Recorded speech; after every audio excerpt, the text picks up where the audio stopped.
ஓம் சாய்ராம். என் அன்பு செல்லமே, என்னுடைய அழகான தங்கமே, இந்த நேரம் நான் உன்னை சந்திக்க மிகவும் காரணம் உள்ளது.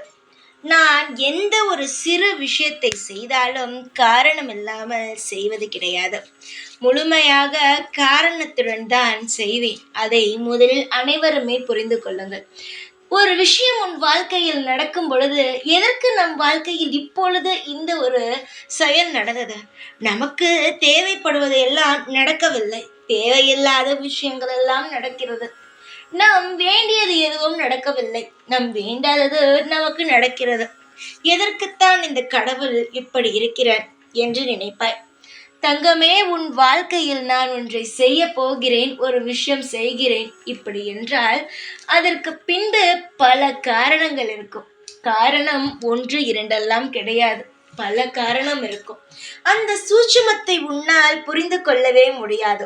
எவ்வளவுதான் எடுத்து சொன்னாலும் நான் செய்யும் விஷயத்தை யாராலும் புரிந்து கொள்ள முடியாது.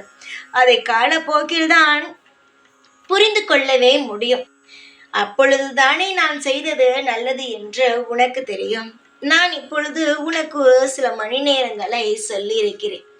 அந்த மணி நேரத்தில் உன் வாழ்க்கையில் நீ நினைத்தாய்ப்பார், அதுவும் இல்லாமல் ஒரு நல்ல நிகழ்வு நடக்கும். உன் மனதில் இருக்கும் பாரங்கள் குறையும்.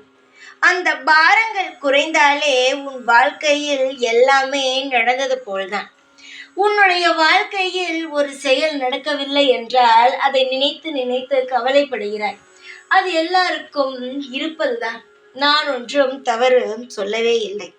ஆனால் அதையே நீ என்ன தெரியுமா செய்கிறாய்? பாரமாக எடுத்துக்கொண்டு வேறு எதிலையுமே கவனத்தை செலுத்தாமல் அது நடந்தால் போதும், அது நடந்தால் போதும் என்று அதிலேயே இருக்கிறாய்.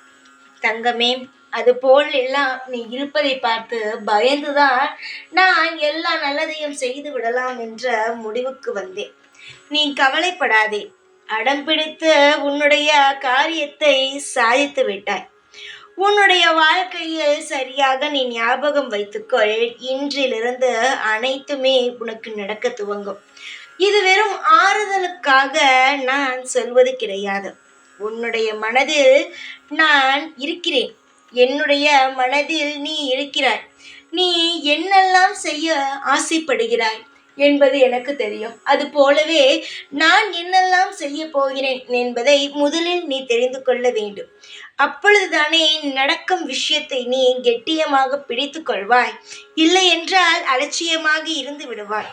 அதற்காகத்தான் எப்பொழுது நடக்கும், எங்கு நடக்கும் எல்லா விஷயத்தையுமே நான் உனக்கு சொல்லிவிடுகிறேன். சில சமயங்கள் என் மீது சந்தேகமும் வருகிறது. சொல்வார்கள், ஆனால் செய்ய மாட்டார்கள் என்று. நம்பிக்கையுடன் உற்று பார்த்து கொண்டே இரு. நான் உன்னை ஏமாற்ற மாட்டேன். நான் உன்னை எப்பொழுதுமே ஏமாற்றியது கிடையாது. நீதான் நினைத்து கொண்டிருக்கிறாய் நான் உன்னை ஏமாற்றி கொண்டு இருக்கிறேன் என்று. நம்பியவர்களை ஏமாற்றும் பழக்கம் எனக்கு எப்பொழுதுமே இல்லை.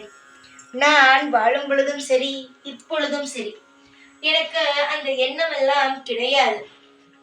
நீங்கள் தான் தேவையில்லாமல் என்னை தவறாகவே நினைக்கிறீர்கள். என்னுடைய தங்கமே, வாழ்க்கையில் நீ நிறைய சாதிக்க வேண்டும் என்று ஆசைப்படுபவன் நான். உன்னை சுற்றி இருப்பவர்கள் ஆசைப்படுகிறார்களோ இல்லையோ, ஆனால் அதைவிட அதிகமாகவே நான் என்னுடைய குழந்தை சாதிக்க வேண்டும், பலர் மத்தியில் தலை நிமிர்ந்து இருக்க வேண்டும் என்று ஆசைப்படுகிறேன். அதனால் உனக்கு பிடித்ததும் நான் எனக்கு பிடித்த ஏற்பாடு செய்து வைத்திருப்பதும் நடக்க துவங்கும். கண்ணை துடைத்து கொண்டு அமைதியாக இரு. அனைத்துமே உனக்கு நல்ல முறையிலேயே நடக்கும். ஓம் சாய்ராம்.